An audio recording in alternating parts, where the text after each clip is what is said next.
found my house originally a couple years ago. I really wanted a blank slate that I could put my stamp on, and I installed all the wall treatments and ceiling treatments, and I painted and wallpapered, and it was my first time owning a home, and I wanted an opportunity to really sort of use my home as a testing place for ideas that I now use for client projects.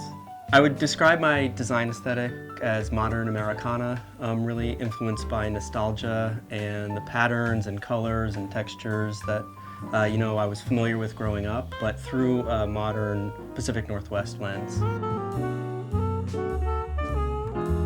I was inspired to choose a polka dot tile for my kitchen. I really wanted to put my own stamp and personality into this place.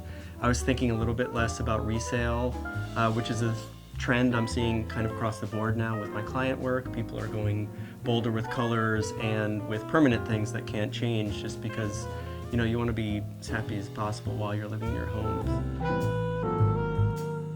One of the things I love when I'm designing for clients is to really sort of figure out how they actually live and design around that, how they really live as a family and design around that.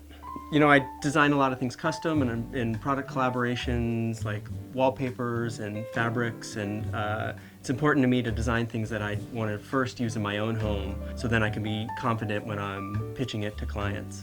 I chose a brushed gold finish for my kitchen faucet because it's a on-trend finish, but it also looks classic. If you go to any sort of old school hotel in New York, they all have these gold brass finishes. It's a really warm color, and it kind of has its toe in the old school and the new school. The smart kitchen faucet changes my experience at the sink. I'm kind of analog. I love vintage and old things, but I'm really into modern technology too. And the gesture control is something that I didn't think I would use a lot, but once I had it installed, I can't live without it. And I find myself when I'm at other people's sinks, I'm waving my hand around, sort of expecting it to work.